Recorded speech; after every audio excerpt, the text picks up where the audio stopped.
o hábito de ler um pouco e ouvir um pouco. Então, por exemplo, eu estava lendo um livro aqui em casa, fazendo uma coisa ou outra, e daqui a pouco eu tinha que ir para academia, né? Questão de meus hábitos que precisam ser realizados. Mas eu não queria parar de ler. Então eu ia ouvir o livro do Questlove. E eu ouvi várias vezes enquanto fazia esteira ou fazia academia. E assim, é legal essa experiência. E depois eu tive também a oportunidade um dia de fazer uma brincadeira de ouvir enquanto eu lia. Porque o que é massa é o seguinte, alguns autores, né, quando vão para o audiobook, eles colocam a própria voz. Então, assim, eu lembro que eu li a biografia da Amanda Palmer, o The Art of Asking, né, a arte de pedir. Eu gostei muito porque ela mesma, né, fazia a leitura do texto que ela escreveu. Então imprime outra autenticidade, imprime outra experiência. É a própria pessoa escrevendo, né, e falando, lendo o que ela escreveu.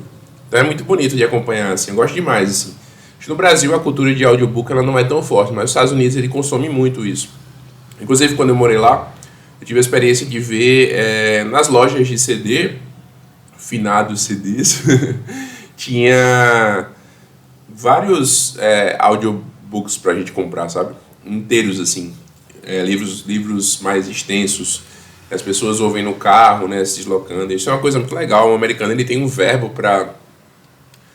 pra dizer quando ele está indo de casa para o trabalho e de trabalho para casa, que é o verbo to commute.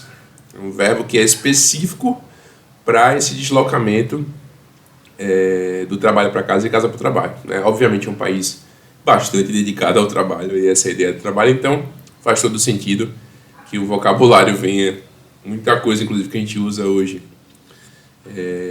vem desse vocabulário americano que a gente não teria um equivalente em português, beleza, mas isso aí a gente discute depois. Voltando para o livro. O livro Creative Quest, ele é uma espécie de um longo ensaio muito pessoal, né? E nesse ponto é muito parecido com o livro do Rick Rubin, do qual eu tratei no episódio anterior, com o adicional do Questlove ser um artista de múltipla ação, né? de múltiplas ações. Então, assim, ele é um cara que tem uma experiência muito grande em produção, né?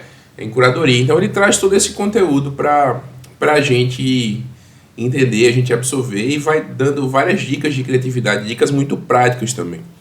Então é um livro, uma espécie de um grande manual de instruções, misturado com relato pessoal, misturado com biografia, né?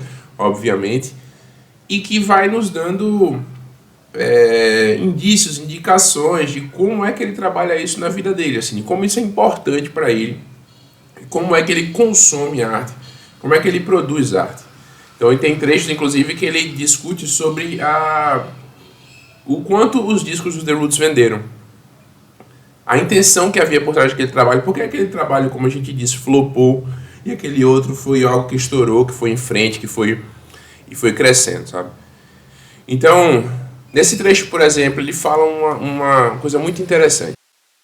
Ele fala que, para ele, criar coisas se trata de encontrar um lugar para os sentimentos que poderiam interferir em outros pontos da vida comum.